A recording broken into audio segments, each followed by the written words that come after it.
Muchas gracias por la invitación, Fernando. Como Servicio Nacional de la Mujer, valoramos tremendamente esta instancia, sobre todo también porque fue elegida a través de las redes sociales por las mismas personas. Entendemos que estos espacios también nos permiten como servicio poder desmitificar un poco la discusión, puede derribar algunos estereotipos que se han querido plantear a partir de que, bueno, durante muchos años, pero particularmente a partir de que nuestra presidenta en el discurso 21 de mayo anunció enviar un proyecto de ley que despenaliza el aborto en 3 causales. Siguiente. Quisiéramos plantear primero una revisión histórica de lo que ha sido el aborto en nuestro país. Primero, que Chile tiene una de las legislaciones más restrictivas en el mundo respecto a la interrupción voluntaria del embarazo. Antes de 1930, el embarazo era considerado un asunto de la vida privada de las mujeres. Cuando una mujer llegaba con un aborto o se practicaba un aborto, tenía más que ver con su moral sexual, ¿cierto? Porque significaba que había incurrido en prácticas sexuales sin fines reproductivos, de cierta forma. Pero a partir de 1930, con la disminución de la mortalidad infantil, aumentaron mucho los abortos inducidos.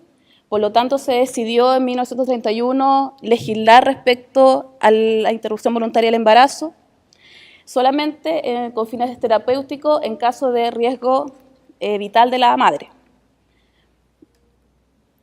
Ya sabemos entonces que el aborto pasó a ser de un asunto privado a un asunto netamente de salud pública. En 1980 se cambió la Constitución, se empezó las primeras voces políticas con una ideología política, ¿cierto?, clara, marcada tendencia de derecha, que empezaron a leer las primeras voces que la Constitución sería incompatible, ¿cierto?, con el Código Sanitario, con el artículo 119 del Código Sanitario que permite el aborto. El 15 de septiembre de 1989, después de que por aproximadamente 50 años se permitía el aborto, las mujeres tenían garantizado este derecho del aborto en caso de riesgo vital, se deroga el artículo 119 del Código Sanitario y se prohíbe el aborto en todas sus formas, digamos. Es importante conocer en qué contexto se da esta discusión, porque si bien a partir de la instalación de la Constitución de 1980 empezaron las primeras voces, en 1987 visitaba el Papa el país. Y como una forma de la dictadura militar de poder limpiar su imagen política ante el Vaticano por las muertes, por el tema de derechos humanos, se empezó a elevar mucho más y a instalar con mucha más fuerza el tema del aborto, como una forma de estar acorde, ¿cierto?, con la ideología católica, ¿cierto?, con el Vaticano. Siguiente. Y esto es muy importante, quise poner esta cita porque me parece que grafica un poco el contexto en que se dio esta discusión y dice que la madre debe tener el hijo aunque éste salga normal, aunque no lo haya deseado, aunque sea producto de una violación o aunque detenerlo derive en su muerte. Ella tiene el deber de sujetarse siempre en la ley moral, cualquiera que sea el dolor que ello le acarree, pues constituye precisamente lo que Dios ha impuesto al ser humano. Siguiente. Y esto es un poco extraído de la Biblioteca del Congreso Nacional, que da un poco el contexto de la discusión de la Junta Militar en el momento que se decidió derogar el aborto en todas sus formas, el artículo 119 específicamente, y que precisamente el general Matei planteaba de que a su señora, ¿cierto?, a su esposa, se le había practicado un aborto.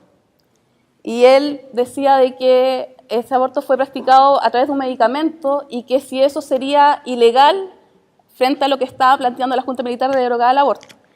Y esto es un poco una anécdota de la discusión porque si bien era una realidad que estaba incluso de las personas que lo estaban discutiendo, a pesar de eso se llevó a cabo de todas maneras. Siguiente.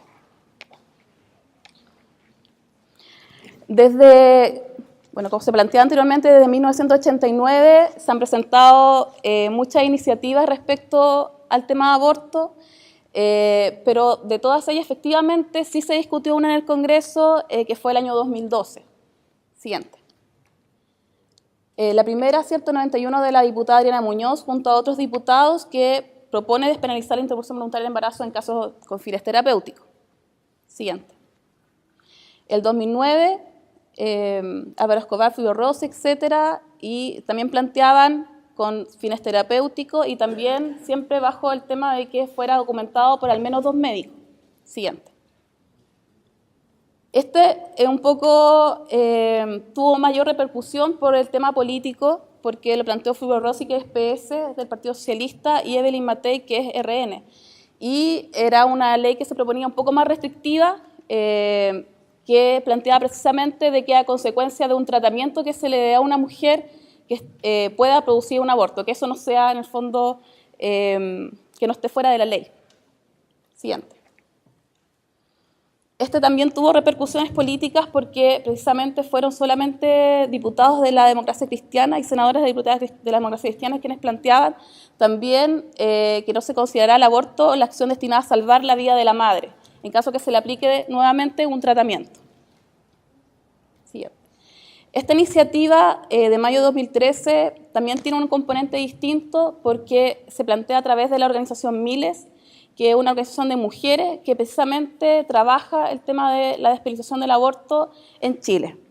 Y se propone por primera vez bajo 3 causales, que es el peligro de la salud y la vida de la madre, malformaciones fetales también y por agresión sexual. Siguiente. Y cuando nuestra presidenta plantea y lo hace el 21 de mayo en su discurso, en su cuenta pública, que plantea tener una discusión madura respecto al tema de la interrupción voluntaria del embarazo, nos referimos a esto. Por favor. Actualmente, Chile es uno de los 4 países del mundo que no tiene interrupción voluntaria del embarazo en ningún caso, junto con Malta, El Salvador, Nicaragua. Son los únicos 4 países que no consideran la interrupción voluntaria del embarazo en ningún caso y que nosotros consideramos como Servicio Nacional de la Mujer que ello es denigrar la vida y darle poca importancia a los derechos humanos de las mujeres y a la vida de las mujeres. Siguiente. Y cuando nuestra presidenta plantea esto el 21 de mayo, me pareció interesante plantear esta cita porque consideramos desde las políticas públicas que un asunto que tiene que ver con el derecho de las personas a decidir no es un asunto valórico, porque cada una de las personas puede tener sus propios valores, sus propias convicciones, ¿cierto? Convicciones religiosas, convicciones políticas, etcétera, pero una política pública tiene que abordar la realidad y tiene que hacerse, ¿cierto?, para todas las personas porque somos un Estado. Y no podemos hacernos cargo, ¿cierto?, de las convicciones de cada uno, sino que solamente dar las herramientas para que cada persona pueda decidir de acuerdo a sus convicciones. Me parece interesante cuando se le pregunta por el tema ético a la presidenta en una entrevista post-discurso 21 de mayo, por el tema ético, y ella dice que lo que le parece realmente poco ético es que a las mujeres se le divida, ¿cierto?, se le divida su cuerpo de la cintura para arriba y la cintura para abajo. Siguiente. Y mientras esto se discute, actualmente en Chile se estima que hay 30.000 abortos anualmente, y esta cifra tiene que ver solamente con los embarazos que el Servicio Público, Servicio de Salud, tiene registro, porque lo que pueden decir las cifras es que hay más de 70.000 abortos en Chile que no son documentados porque no llegan las mujeres, ¿cierto?, a los servicios de salud. Siguiente. También mientras discutimos hay varias observaciones que se han hecho internacionalmente, organizaciones de derechos humanos y tratados internacionales respecto a derechos humanos. Uno de esos es la Convención sobre la Eliminación de todas las formas de discriminación contra la mujer, que ha dicho que en reiteradas ocasiones Chile debe revisar su legislación en temas de interrupción voluntaria del embarazo.